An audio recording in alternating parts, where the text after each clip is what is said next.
now, without further ado, it is my pleasure to introduce today's first speaker, Mallory Newell, Vice President with Ipsos's Public Affairs Research Practice. Mallory, you have the floor. Thanks so much, Ellen. Hi, everybody. Good afternoon, good morning, depending on where you're joining us from. I'm so pleased that you could all join us today. My name is Mallory Newell. I'm one of our team leads for Ipsos's public polling practice within public affairs. And I'm really pleased to share some new original research with you today. So I'm joined by a couple of my colleagues. Now, we cover a broad range of areas of expertise.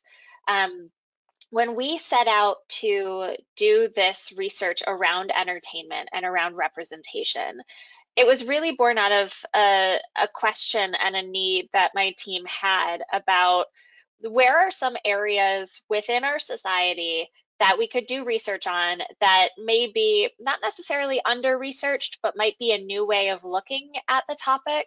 And how could we serve as a reference? Fundamentally, that's what we try and do with our public polling. And so in this case, we went to Jamie and to our friends and Ipsos's media platforms and entertainment division and just started to have a conversation about what don't we know when it comes to the entertainment landscape right now, and how does entertainment impact perceptions of representation on screen? How does it impact identity? And frankly, which I'll get into in a moment, how do people's perceptions of entertainment and representation and what we consume as sort of an escape, how does that layer on top of our highly polarized society right now? And so I'm really pleased to be joined by two folks who are certainly experts in the media and entertainment space, much more than I. So I'm going to walk through our new data, give you a little preview of what we're here to discuss, and then we'll open the floor and have a discussion about what it all means. All right, so I want to start off first by actually taking a step back and just kind of looking at where we are. This is not from our new entertainment survey data. This we've included here because I think it's important to just kind of understand the landscape that we're in right now. And that's one where our society is increasingly polarized, usually by partisanship or political affiliation. And it has become increasingly more so over time. Certainly, this is not a new phenomenon, but this data from the General Social Survey highlights how we've taken just one issue, and that's abortion, an issue that has really been under the microscope lately with the reversal of the Dobbs decision last year. But I wanted to really articulate where we are right now as a society, and that is one where we are starting to converge, and on many issues our differences are starting to become a bit more pronounced. And take here, for example, this is from some USA Today Ipsos polling that we did earlier this year on the terminology of woke and wokeness. It's something that, I think for the purposes of our discussion, we've heard a lot about in pop culture, from the media, from talking heads on cable news, and you can see here that Americans sort of arrive at different conclusions based on which team they support, for lack of better terms. And then finally, and this will come up a little bit later in our discussion, we know from Ipsos research, and probably you all know from just your observations around you, that over the past few years, our society has become increasingly more nativist, and that's borne out in a couple of different ways. So again, another example, this is from Ipsos research over time. This attitude of when jobs are scarce, employers should prioritize hiring people of this country over immigrants. And we've seen, particularly since 2016, really, that the gap between Democrats and Republicans has started to widen.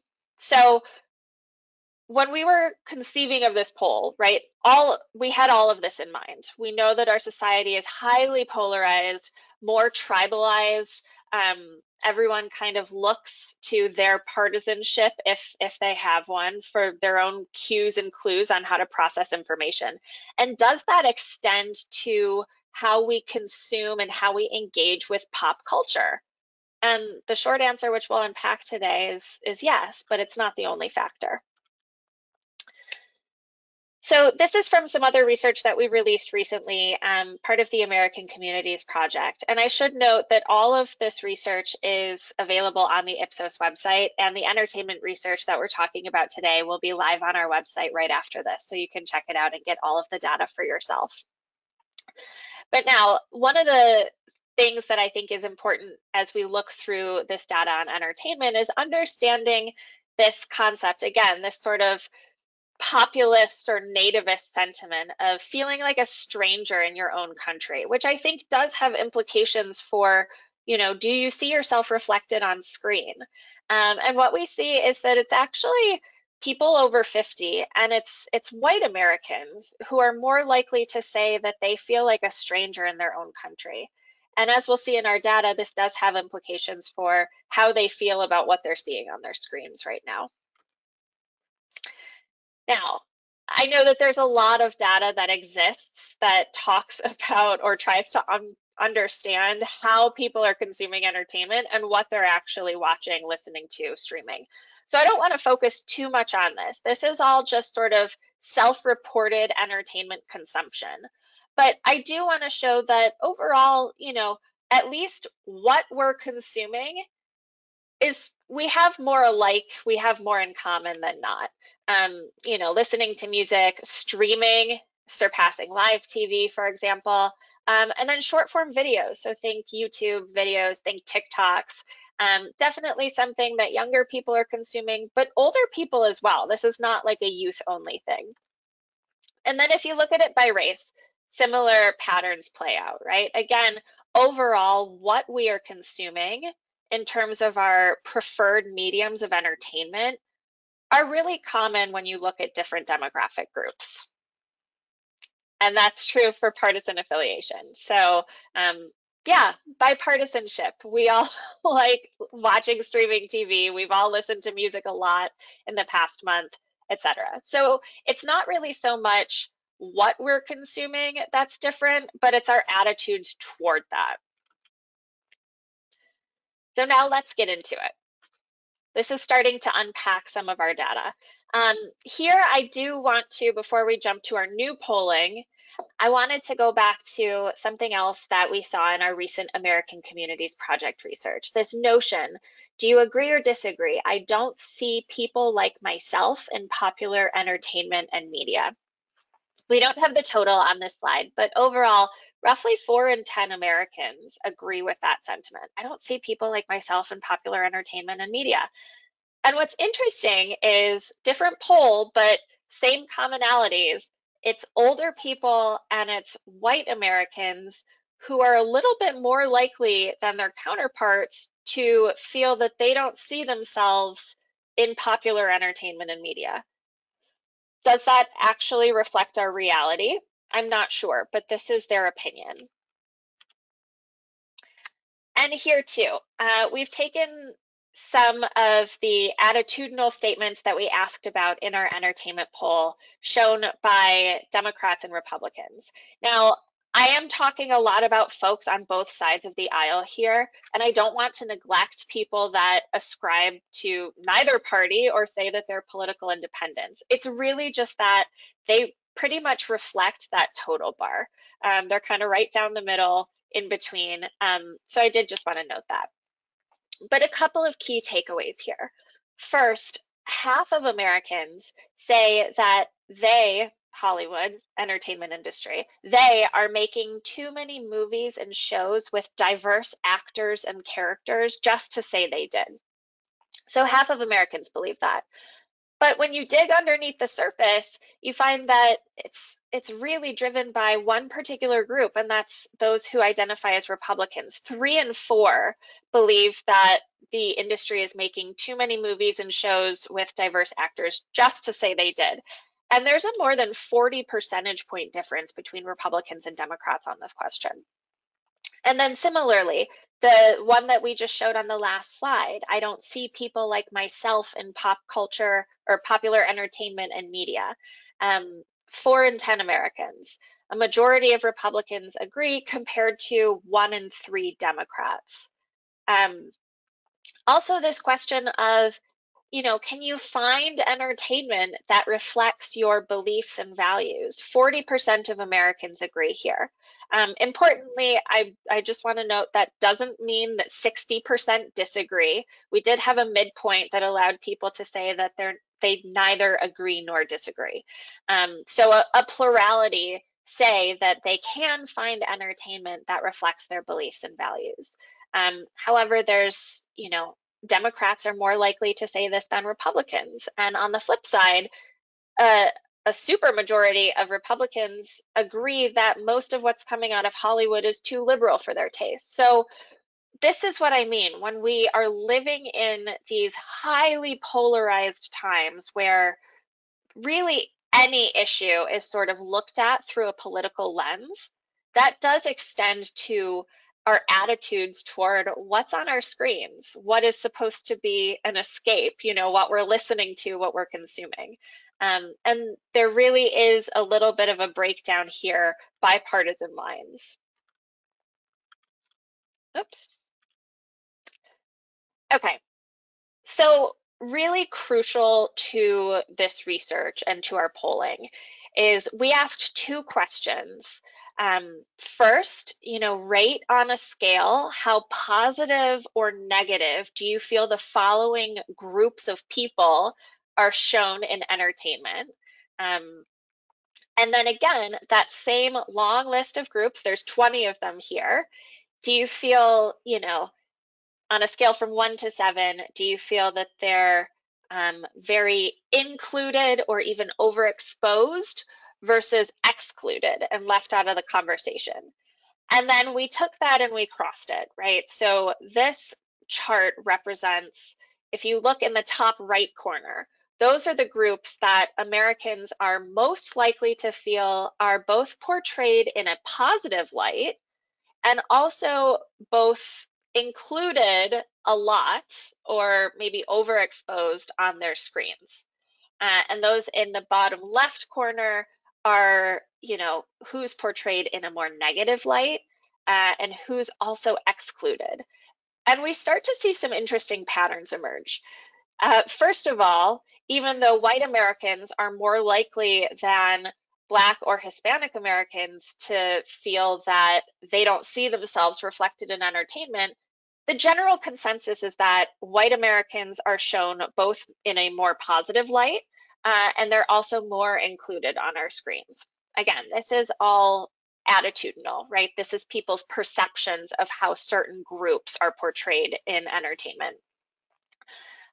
Same thing, white collar professionals and wealthy people both tend to fall on the, portrayed more positively or more included in entertainment right now than their counterparts. Straight or heterosexual people, again, portrayed more and portrayed in a positive light.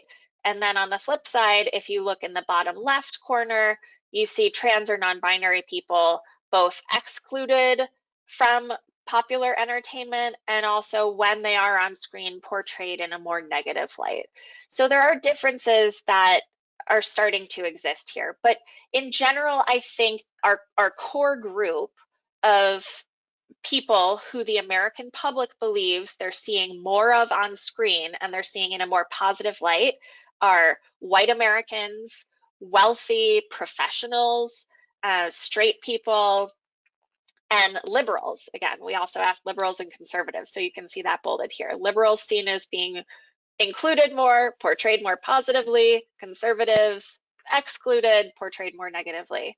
And then by a slight, lean here, women are seen as being portrayed more positively on screen than men. So this has implications, right? Because we start to kind of unpack how Americans feel about who they're actually seeing on screen. And then one thing to note here, as we think about, again, entertainment, can you always find something that fits within your beliefs and values?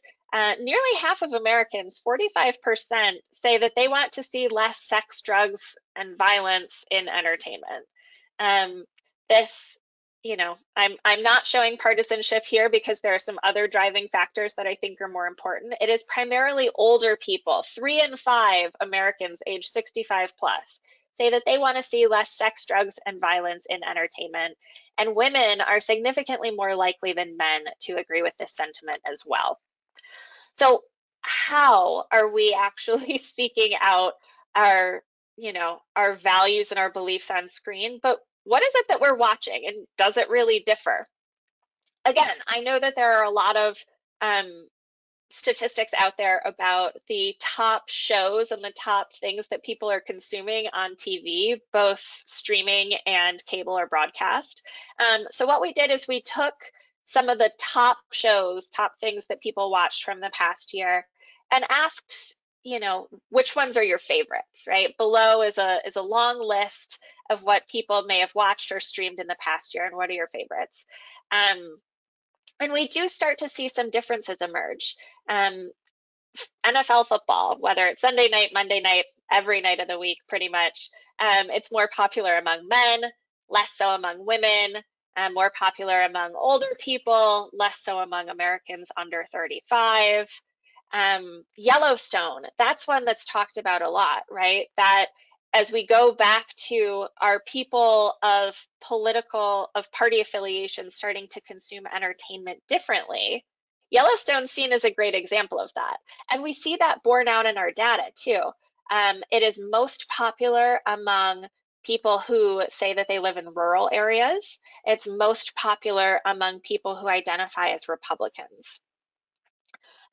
Stranger Things and Wednesday, 2 really popular shows on streaming platforms, really big with younger Americans.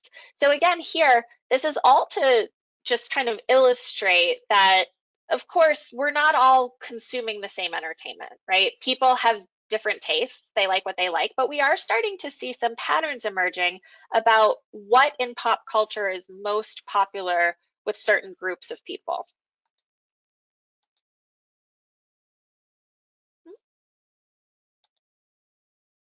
Okay, there we go. And finally, this is the point that I really want to end on before we turn into our discussion. Again, why does this matter? Well, for one, as I pointed out earlier, 4 in 10 Americans agree that they can always find entertainment that reflects their beliefs and values. But one thing that I think is interesting, and this is one of the most interesting findings of this poll to me, is that just about a quarter of Americans agree that they like to consume entertainment that challenges their beliefs and values. So thinking about it for a second, right, we're kind of grappling with who is being elevated on our screens, what voices we're hearing, what people we're seeing, who's being portrayed in a more positive light. But are we really stepping outside of our comfort zones, outside of our bubbles, to consume entertainment where people might not look like us, people might not hold the same beliefs as us, whether that's political, religious, otherwise? We left it up to the respondent for interpretation. And we see that very few Americans say that they're doing it. So we are there are some indications that, we watch what we like. We don't really step out of that zone.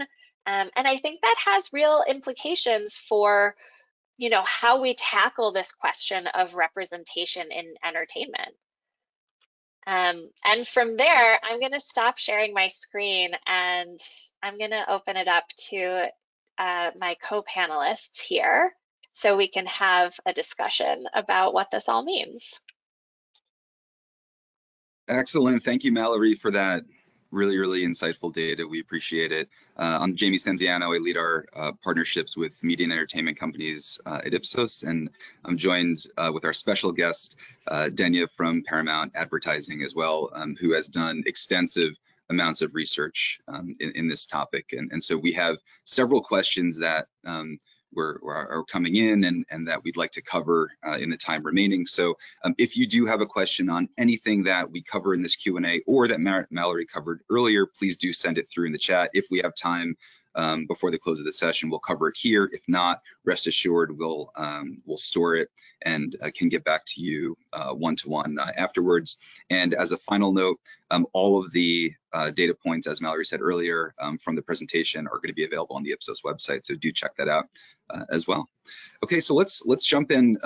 And one question I think that is top of mind for me and probably folks listening as well is with respect to the role of media companies and content creators in terms of on-screen representation. And I think one of the questions that comes to mind in that capacity is when media companies, when content creators think about representing communities or populations on screen, what factors should they consider? Denia, if you wouldn't mind chiming in on that, that would be great. Yeah, well, thank you first for having me join this conversation. Very excited to see so many of those findings, Mallory, and of course, being able to add some context in terms of my experience and some of the work we've done here at Paramount. You know, I think when we're thinking about representation around communities and populations on screen, we really have to acknowledge as well as consider the fact that media has such a great influence on the minds of the masses, right? What we see on the screen, 9 out of 10 people feel that the way that groups and identities are portrayed on TV and in movies, it really influences perceptions about them just in the real world and day to day. And so knowing how important representation is kind of a first step. But I also think that some of what was shared in the study earlier, as well as, of course, the research we've done around entertainment content, it's not just about representation, but it's also important to understand it's about portrayal. One of the most clear sentiments from our most recent study is the only thing worse than not being represented is being misrepresented. And I think that sentiment kind of flowed through a lot of the work that you shared, Mallory, but it also leads to these key considerations. And so we always have to make sure that we are being responsible, not to perpetuate harmful biases in society, staying away from stereotyping diverse groups, but also recognizing that everyone has a unique individual lived experience. I myself, I can say I don't fit neatly into a box. And so to the extent that creators and companies can be fluent in intersectionality, and that's belonging to one or more identities, will also help in the final piece around creating these diverse stories and finding this way to connect with others. And I think driving empathy and understanding, those all kind of flow into that same initiative. And then just as a final point, just for this question, Paramount really did focus and recognize that this is important from a representation standpoint.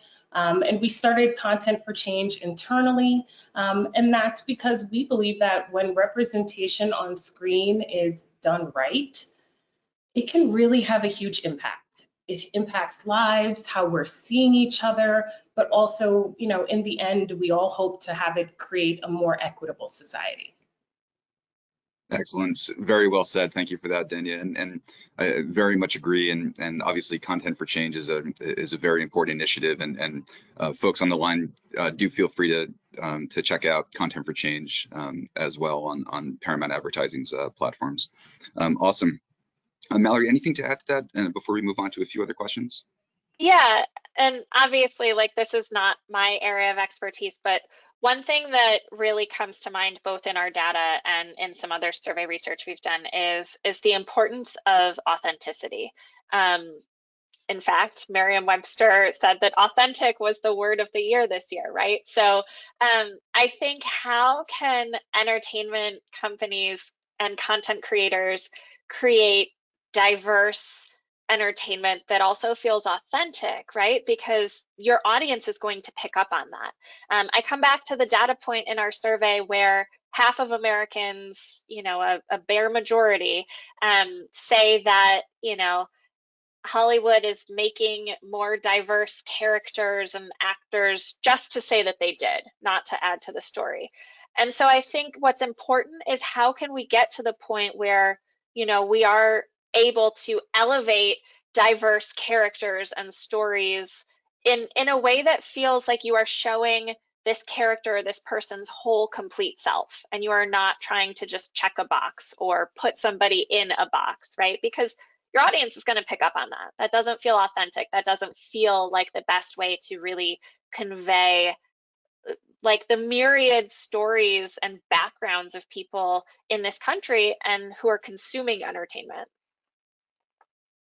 Makes perfect sense. One of the other things that I think is important to touch on here is the notion of elements surrounding content that viewers consume or even listen in their day-to-day lives. And so that for many viewers, that comes in the form of advertising. And so in support of that content, many viewers are going to consume advertising before, during, after the content that they consume on screen. So in some ways, it's a very related conversation. And I know, Denia, for you and your work at Paramount Advertising, representation on screen not only encompasses the content itself, but also advertising. And so can you maybe talk about the work that you've done there and what you've seen from an on-screen representation perspective from an advertising perspective? Yes, of course. Advertising, it's probably one of the most ubiquitous forms of content. I think it's equally important as we consider whether it's TV, movies, films. We really want to make sure that there's diversity, but also inclusivity. And at Paramount, I guess we'd really like to say it's when we think about representation, it matters for people, it matters for business, and for the future. And so when we think from a people standpoint, representation, it's good for people, but also society, as I mentioned earlier. But it's also good for business.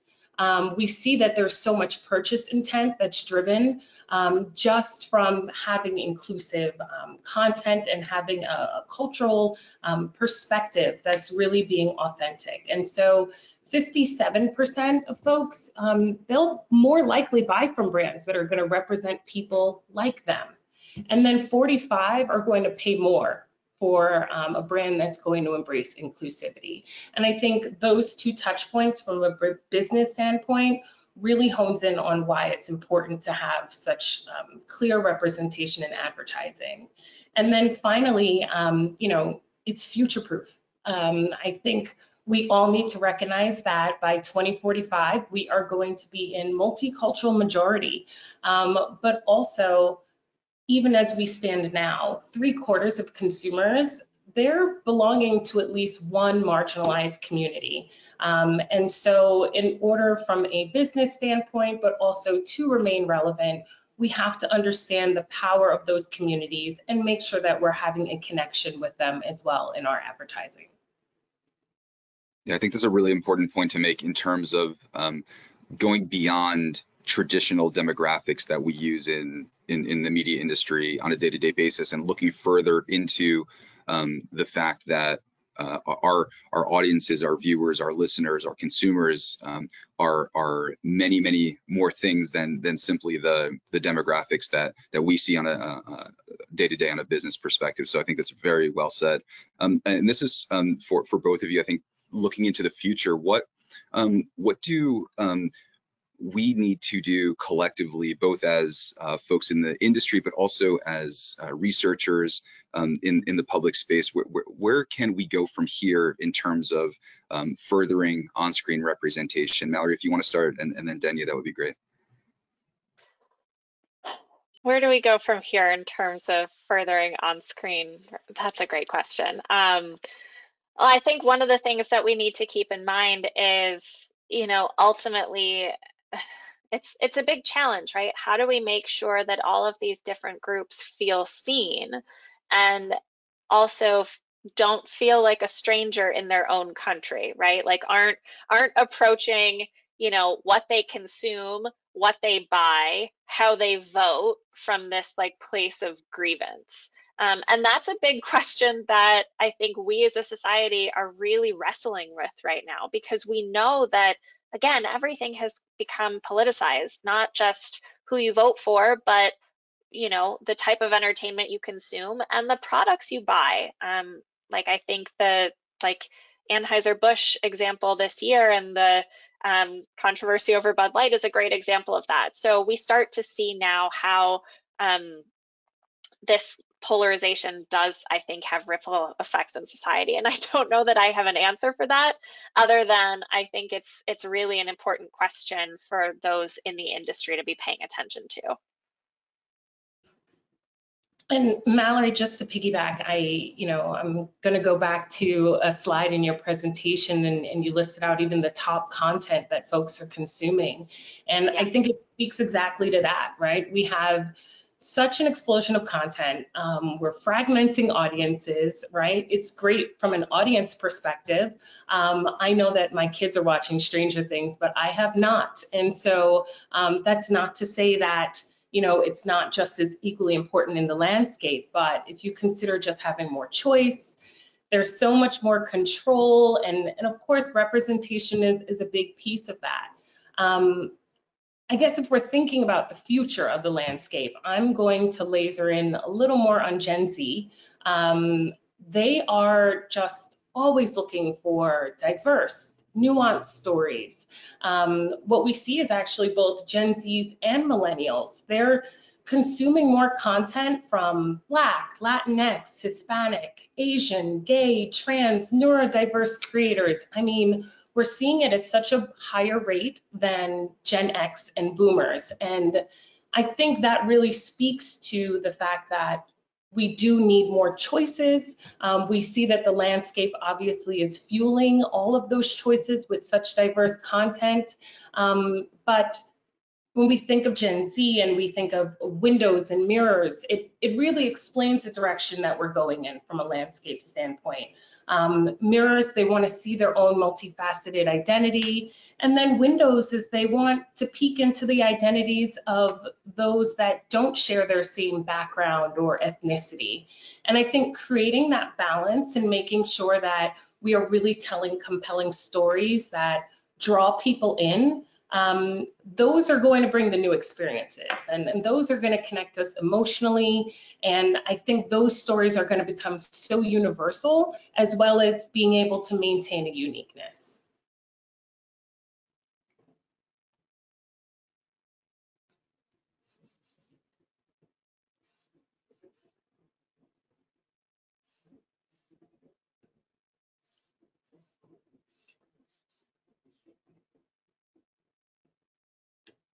Jamie, are you there?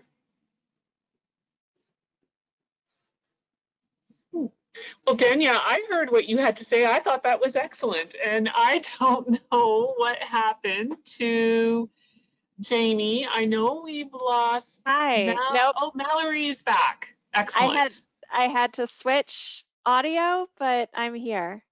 Okay, great, great. All right. Well, Danya just answered a great question, but I think we've lost Jamie. So you're in the hot seat. I didn't hear the question. Sorry, this is one of the challenges of not doing these face-to-face, unfortunately. Yeah, maybe, go ahead. Sorry, I'll just jump in.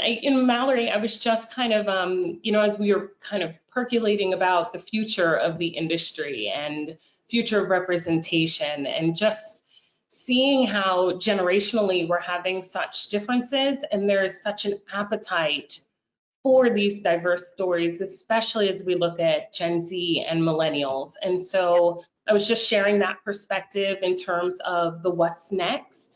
But also kind of the expectation that a lot of, audiences are now, having in terms of what they would like to see on screen moving forward.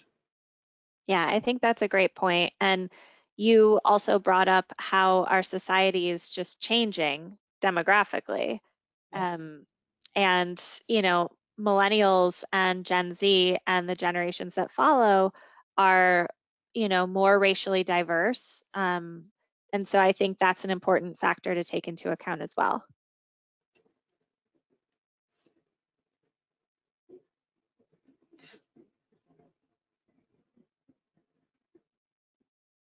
Sorry, can you all hear me? I can hear you. Yep, Mallory, we can hear you. It's just Jamie, I think that's lost now. So why don't you guys just continue with the discussion and he'll probably log back on. Okay, let me jump in and see what questions we've got in the chat. I think we have time for a few more. Okay, Danya, this looks like one for you. Where can industry professionals find more information on efforts to further on-screen representation? Okay, thank you, Mallory. For this, I first want to just, highlight just a key finding we have from our industry in progress research. And that, of course, was focused on the advertising industry. But what we found is that professionals are very hungry for these tools and resources. So that's a good thing. But the key insight, and we definitely worked a bit with Ipsos on this, is just being able to provide those tools and resources. We've internally, we've developed a comprehensive toolkit for advertisers, and that was based on helping our partners really go step by step.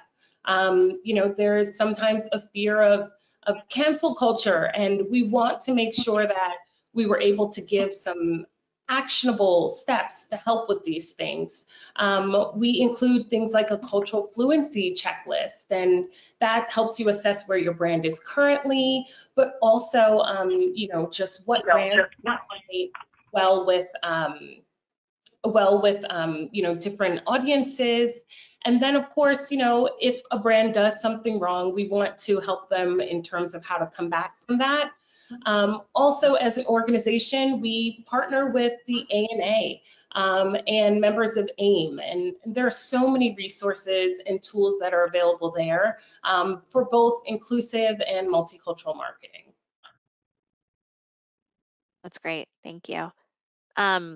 Obviously, coming at this from a different lens, the reason that we sought to do this research was to be a resource for folks in the industry. So, while we can't really touch on efforts to kind of further goals of on-screen representation, we hope to revisit this data over time and to make this polling data available to folks that are trying to understand how the American public feels about what's on their screens, what they're seeing.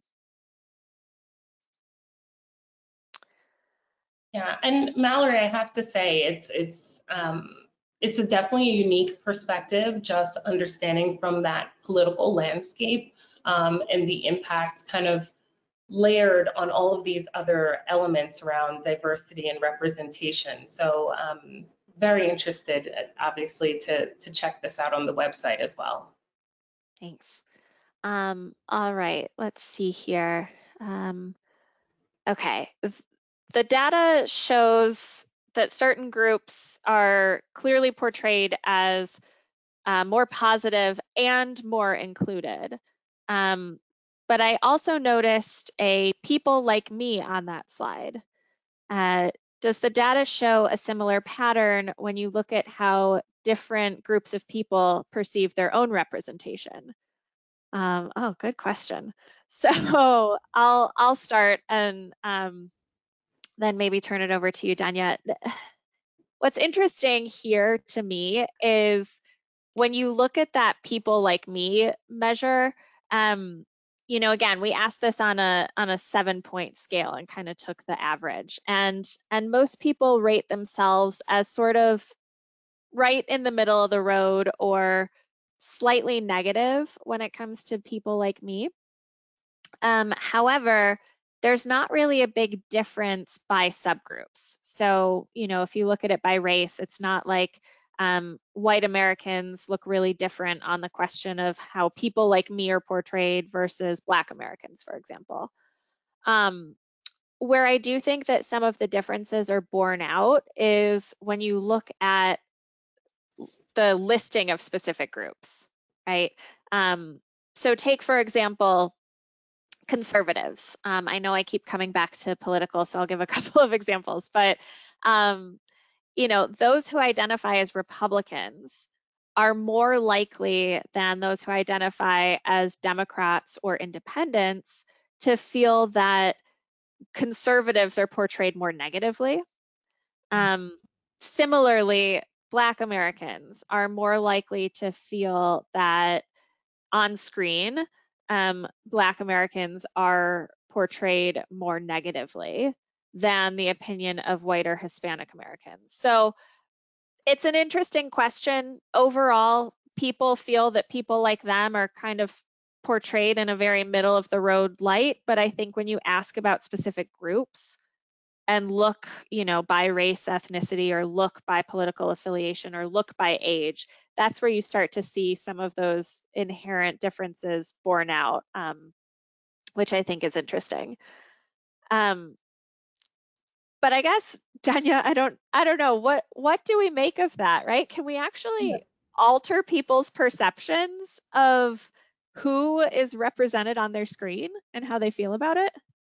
You know, I think it's so interesting because, you know, there, on one hand, of course, you know, we know that a negative portrayal can be damaging.